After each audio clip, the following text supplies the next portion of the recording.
Hey folks, Tom Norfleet with www.citizenshipquickly.com. This is the second part series that we've got on second passport, second citizenships. Wanted to talk to you on a couple of things today. I want to start off with a guy who had died several years ago by the name of Mark Rich. Some of you have heard of him. He had multiple passports. He was living in Switzerland. He had driven up more tax debt to the IRS in the USA than anyone in history up until that time period. Mark Rich was an international commodities trader, hedge fund manager, financier, and businessman. He founded the commodities company Glencore and was later indicted in the United States on federal charges of tax evasion and making oil deals with Iran during the Iran hostage crisis. Mark Rich had multiple passports from many countries. He was pardoned by President Clinton, but not before the U.S. tried relentlessly to extradite him back from Switzerland, but they had no luck in doing so. A second passport really can give you an unbelievable amount of freedom. Remember, the government issued you your passport, owns the actual passport itself and not you. They can seize your passport anytime they want. The USA and the country of entry are the only countries in the world that taxes its citizens on their worldwide income based on their citizenship. When countries have this type of control on you and your income, there is no escape except to relinquish the citizenship that you've got.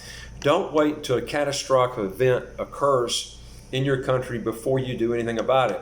When Syria and Libya were going into shambles through a civil war, thousands of their citizens were risking their lives trying to get out of these countries on rafts or walking for miles in freezing temperatures. But a lot of the countries that they were going to were turning these people away, and they viewed them as a nuisance. And a lot of them ended up not finding jobs, and they ended up going back to the countries that they came from. A lot of the people from countries in the Middle East do not like people who are citizens of the USA, UK, or EU. So if kidnapped by one of these deranged people, could end your life with one of these passports. A big question to ask you too that a lot of people are not aware of is which 5 countries in the world do you think had the best stock markets in 2018? Do you think it's the USA, the UK, or maybe some EU country might be in that list? Well, actually, no, none of these countries were in the list. These were the list of countries that had the best stock markets. And I'm going to give you the rates of returns just so you'll know that by not going international, you end up losing a lot of opportunity. Number 1 was Ukraine. They had an 80.39% rate of return. Macedonia was number 2 at 30.41% rate of return. Qatar was number 3 at 20.87% rate of return. The UAE was number 4 at 11.75% rate of return.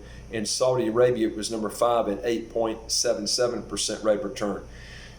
As you can see by the rates of returns that I gave you, foreign markets should definitely be considered when investing. But so many people isolate themselves from doing this because they think only locally when investing, locking themselves out of great opportunities.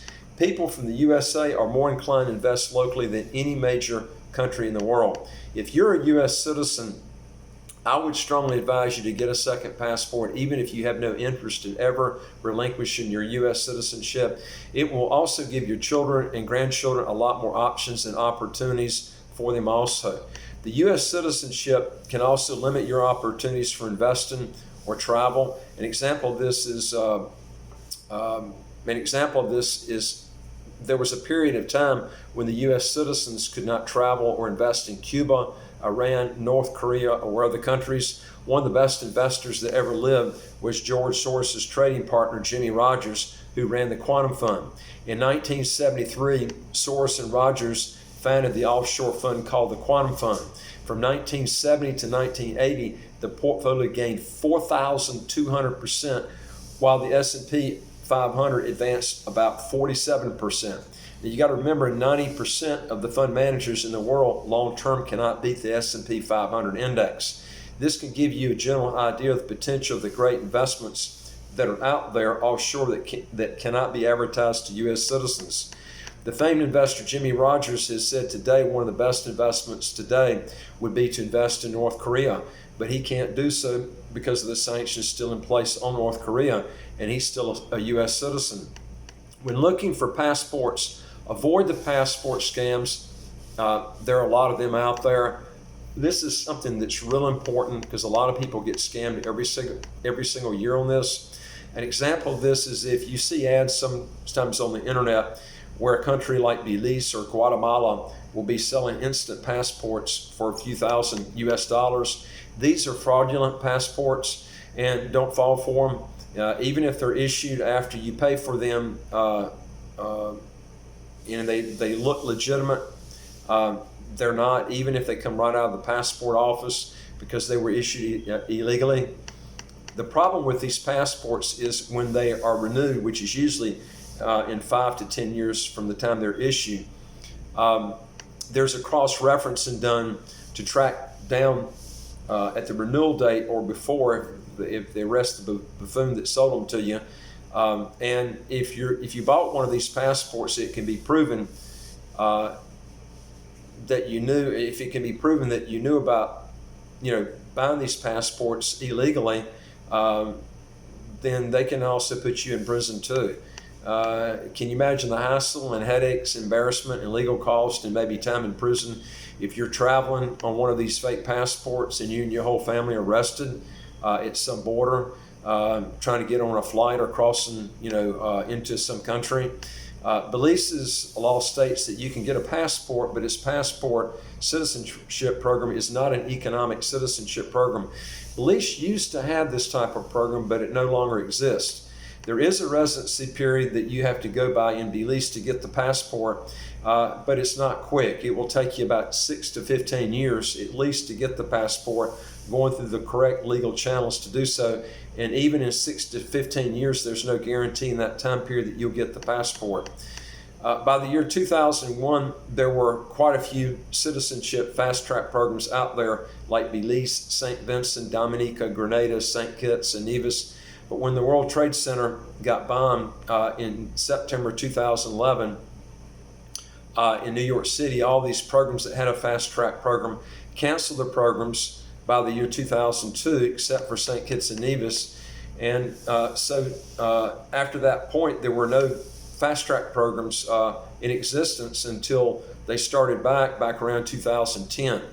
One way you can actually tell if a passport promoter is going by the law is to visit the country where you're getting the passport from and go directly to the Attorney General's office of that country, or just Google search the location and get a copy of their Citizenship Act.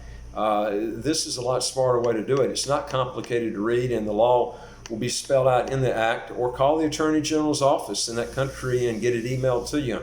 If you don't want to read it, give it to your lawyer. It's smarter than breaking the law. These are things that you need to be doing ahead of time.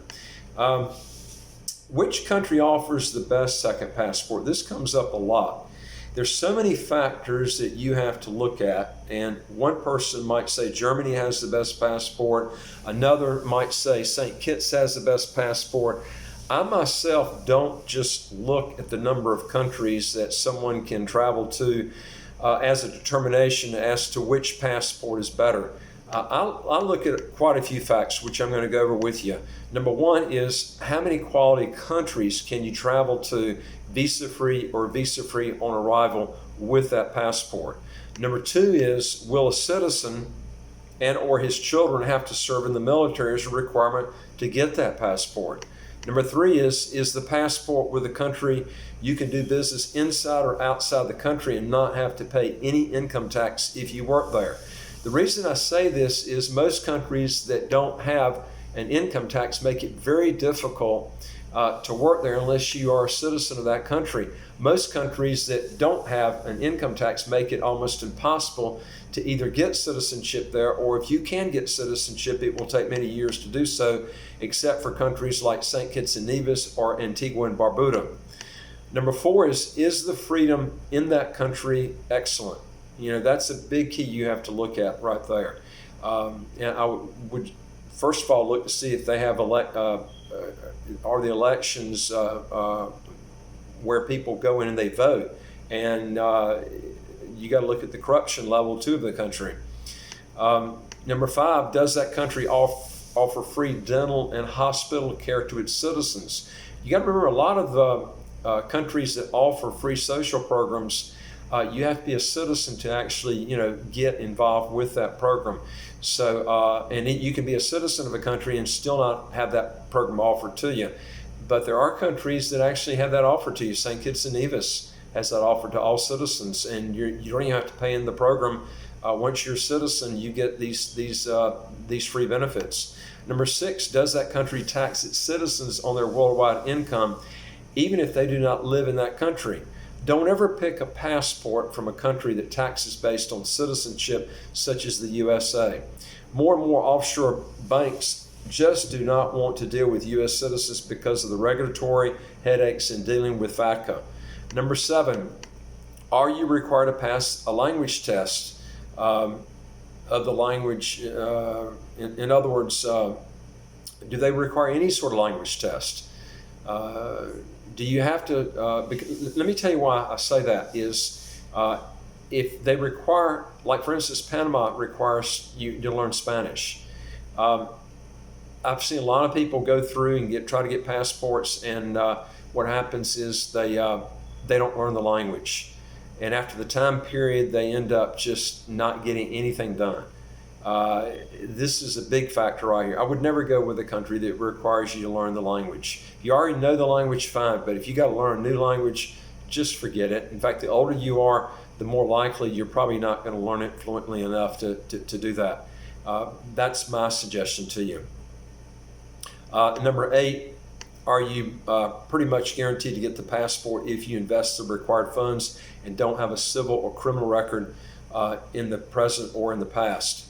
No passport's guaranteed. If you don't have some sort of system in place where they only require you to invest money, then you're playing a guessing game, because technically, it could take you forever to get the passport. I've seen this happen over and over and over again. It just depends on the country. Number 9, does the passport include citizenship? Believe it or not, Panama has a specific passport program they offer, but does not include citizenship. And by not having citizenship, Panama prohibits you from working in several industries in Panama because of this. To give you an example, in Panama, you can't work in the retail, real estate, or insurance business, and there are probably other fields too. I know those 3 they will not let you get into unless you're a citizen. And it will take you years and years and years. The 5-year wait period to apply in Panama, you'll never get it in 5 years, the citizenship. It's going to take you at least, I'd say, 10 to 15 years to get it, if you can even get it then. And then you're going to have to relinquish your other citizenship too. So that's a key thing you have to look at. Number 10 is the passport with a country that's a pure tax haven country or country that has a territorial tax system. The reason I say this is quite a few countries in the world that taxes its residents on their worldwide income have toyed with and talked about going with the same system the USA has by taxing not only its residents but also citizens on their worldwide income, even if they live outside that high tax country, because so much money is being lost in tax revenue and from citizens that live in abroad. So a lot of these high tax countries have actually toyed with this. So that's why I would stay away from those countries that have high taxes. Only get citizenship with pure tax haven countries or countries that have territorial tax systems. Don't search any further than that. And any country that's applied to the EU, stay away from those countries, because when they get accepted in the EU, they're going to tax worldwide income if they don't have it. Montenegro is a good example. I would stay away from Montenegro for that reason. Can you get the passport with no residency requirements? That's number 11. A lot of high tax countries might have a good passport, but they require you to physically reside in that country for several years to get the passport, triggering you into a high tax system.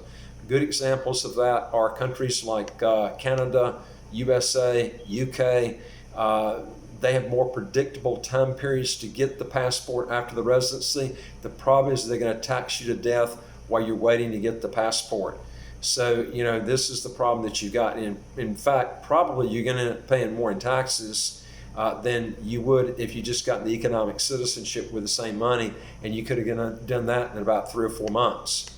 Number 12 is don't go with a passport that does not allow dual citizenship. Singapore is a good example. Japan's another example. Singapore has one of the best travel documents in the world, but I would never get their passport because they don't allow dual citizenship.